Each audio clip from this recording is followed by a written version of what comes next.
си. Дата на записване на видеото 11 февруари. Само един ден откакто записах миналото видео се случиха ужасно много неща. Това видео ще е по-кратко.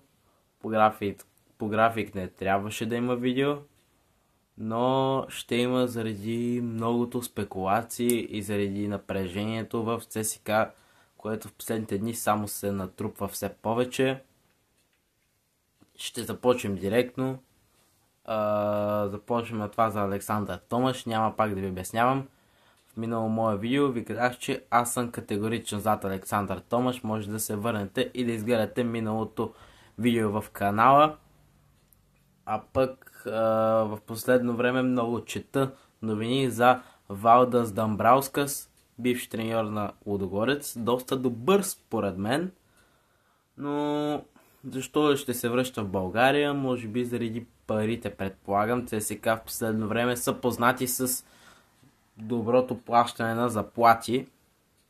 Така няма да се очуда да се завърне, ако Томаш загуби с Арда, но според медиите дори ЦСКА вече преговарят с него, няма да чакат никакви матчове. Според мен дона да не, може да кажете и вашето мнение долу в коментарите, дали той ще стане треньор на ЦСКА. Така, другата тема, както казах, това видео ще е кратко, защото е извънредно.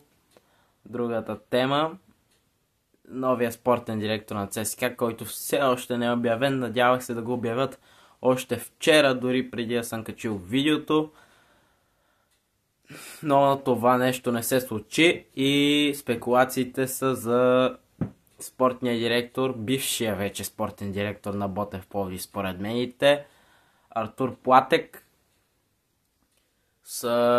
По информация от това, което съм чел, Ивелин Попов е назначен за спортен директор на Ботев Пловдив, което според мен е доста интересно, но сега няма да влизам в детайли и да коментирам, защото има си канали, в които може да видите това. Тук може да видите само новини за Байер Мюнхен и ЦСКА. И това според медиите означава сигурно уволнение за Артур Платек. И естествено с кой друг да го свършат, освен ЦСКА, отбора с големите заплати, отбора пред разпад, отбора търсещи нов спортен директор, естествено. Малко странно първо като се замислих, първо като разбрах, че го свърза Платех с ЦСКА, викам си защо от втория, третия в FBet лига биха го свързали или би дошъл в деветия в FBet лига, но все пак това е ЦСКА, отбор познат поне в балканските и славянските държави.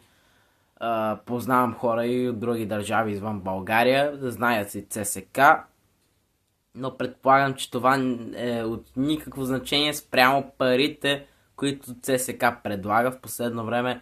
Доста скъпички трансфери, доста скъпи заплати и няма да се очуда при една солидна заплата наистина да се навие да дойде. Но естествено това са само спекулации, според мен, честно да кажа, той няма да е новия спортен директор на ЦСКА. Моето лично мнение, въпреки колкото и медиите да го свързват, според мен няма да е той. За Валдас Дамбраускас са много сигурни, че има преговори и малко почвам да се плаша. Нямам нищо против към човека с Лудогорец, не помня коя година. Те смениха 1000 треньора и той се е доказал и в Лудогорец, че е силен треньор, че не е зле, но честно да кажа и на двете новини, които коментирахме в това кратко видео, не вярвам, че ще се случат. Видеото се записва в момента е точно 3 часа и 17, пак казвам 11 февруари. Може да се случат неща, обявления и се надявам да се случат докато кача видеото. Надявах се така и за миналото, но нещата така и не се случиха, но се надявам вече този път, когато гледате това видео, ЦСКА нещо да са обявили, да се знае кой е спортен директор и да се свършват всички тези простоти, защото можем да си го признаем, че ни троват на душата, а медиите се опитват да излечат всичко, което могат. Така, благодаря ви. Аз бях ЦСК и Байер Мюнхен новини.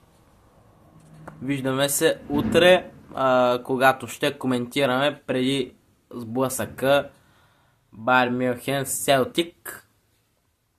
И се надявам тогава вече да може и да коментираме новия спортен директор на ЦСК, който се надявам тогава вече да бъде обявен. Благодаря ви, до нови срещи и пак ще се помоля на края на видеото. Нека до следващото видео вече да имаме един спортен директор. Благодаря.